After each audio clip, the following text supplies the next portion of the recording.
আসসালামু আলাইকুম। স্বাগতম জানাচ্ছি এনআইটি থেকে। আমি Hussain Shahriar, teaching assistant NIT. তো আজকে থেকে আপনাদের কম্পিউটার ফিফথ সেমিস্টারের ডাটা কমিউনিকেশন সাবজেক্টটি শুরু হতে যাচ্ছে। তো আপনাদের এই ডাটা কমিউনিকেশন সাবজেক্টে 4 ক্রেডিটের একটি সাবজেক্ট। এটি আপনাদের খুবই ইম্পর্টেন্ট একটি সাবজেক্ট।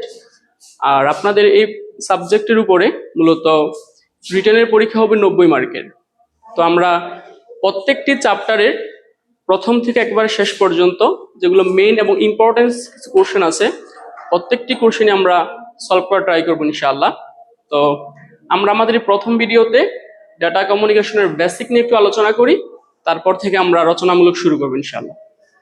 তো দেখেন, ডেটা কমিউনিকেশন, ডেটা মানে কি?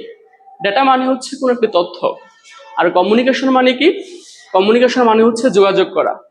অর্থাৎ যখন এক বা একাধিক মানুষের সাথে কিংবা কম্পিউটারের সাথে যখন কোনো একটা ডেটা নিয়ে যোগাযোগ করা হবে, ডাটা এক্সচেঞ্জ করা হবে, আদান প্রদান করা হবে, সেটাকে আমরা বলতে পারি ডেটা কমিউনিকেশন। এখন এটা হচ্ছে ওয়্যারের মাধ্যমে হতে পারে কিংবা ওয়্যারলেস মাধ্যমে হতে পারে। তো দুটোটা ক্ষেত্রে আমরা এটাকে ডাটা কমিউনিকেশনই বলবো। আবার সেম এই ডাটাটা যদি ইলেকট্রনিক্স মিডিয়ার মাধ্যমে হয়, ইলেকট্রনিক্স মিডিয়ার মাধ্যমে যখন এক্সচেঞ্জ হবে, সেটাকে আমরা বলতে পারি কি? ইলেকট্রনিক্স মিডিয়ার মাধ্যমে যে ডাটা কমিউনিকেশনটা হয় তাকে বলতে পারি ইলেকট্রনিক্স কমিউনিকেশন। ঠিক আছে? তো আমরা যদি আরেকটু বেসিক আলোচনা করতে চাই, আমাদের যদি একটু সিগন্যাল নিয়ে আলোচনা করতে চাই, আমাদের সিগন্যালটা আমাদের দরকার পড়বে এই ডাটা কমিউনিকেশন কিছু বোঝার ক্ষেত্রে। দেখেন, আমরা যখন কোনো একটি ডাটা, অর্থাৎ সেটা হতে পারে ভিডিও কিংবা অডিও কিংবা ইমেজ, যখন আমরা সেন্ডার থেকে রিসিভারে পাঠাবো, অর্থাৎ আমরা যদি এই সেন্ডার থেকে রিসিভারে কোনো একটি ডাটা পাঠাতে চাই, সেক্ষেত্রে এই সেন্ডার রিসিভারকে ডাটাটা সরাসরি পাঠাতে পারবে না। এই ক্ষেত্রে এই সেন্ডারের যে তথ্যটা, অর্থাৎ ডাটাটা, সেটা একটা সিগন্যালে কনভার্ট হবে। এখন এই সিগন্যালটা হতে পারে অ্যানালগ সিগন্যাল কিংবা ডিজিটাল সিগন্যাল। আমার এই ডাটাটা হচ্ছে আমার এই দুইটা সিগন্যালে কনভার্ট হবে, দেন সেন্ডার থেকে রিসিভারে পৌঁছাবে। এখন এই ক্ষেত্রে যদি সে ডিজিটালে কনভার্ট হয়, সেক্ষেত্রে সে 0 এবং 1-এ কনভার্ট হবে এবং দেন সেন্ডার থেকে রিসিভারে যাবে। এটা হচ্ছে মূলত সিগন্যালের কাজ, যে কোনো একটি ডাটাকে সে সিগন্যালে অর্থাৎ অ্যানালগ এবং ডিজিটালে কনভার্ট করবে, তারপরে সে রিসিভার পর্যন্ত পৌঁছাবে। এটা হচ্ছে মূলত সিগন্যালের কাজ।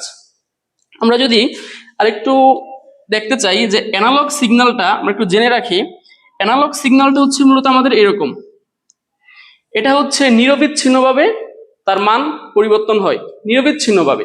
আর এই ডিজিটালের ক্ষেত্রে তার মানটা হচ্ছে সময়ের সাথে সাথে পরিবর্তন হয়। এই দুইটা জিনিস একটু মনে রাখবেন, এই দুইটা জিনিস আমাদের সামনের অধ্যায়গুলো তো দরকার পড়তে পারে।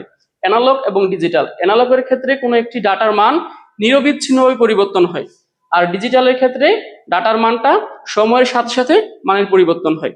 এই দুইটা জিনিস মনে রাখা খুবই দরকার। আচ্ছা, আমরা যদি আরেকটা জিনিস জানতে চাই,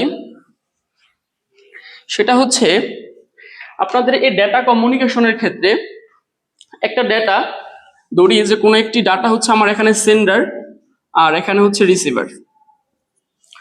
এই যে সেন্ডার থেকে রিসিভার পর্যন্ত কোনো একটি ডাটা যদি আমরা পাঠাতে চাই, সেন্ডার থেকে রিসিভারে পাঠাতে গেলে কোনো একটি ডাটা যতটুকু সময় যায়, এই যে সময়ের যে হারটা, এটাকে আমরা বলবো প্রোপাগেশন টাইম।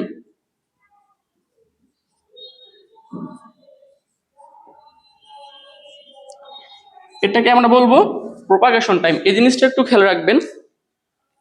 তো এই ভিডিওতে আমাদের একেবারে ডাটা কমিউনিকেশনের বেসিক ছিল, দুই একটা জিনিস আলোচনা করেছি। আমরা সামনের ভিডিও থেকে ইনশাল্লাহ আপনাদের রচনামূলক করে শুরু করব।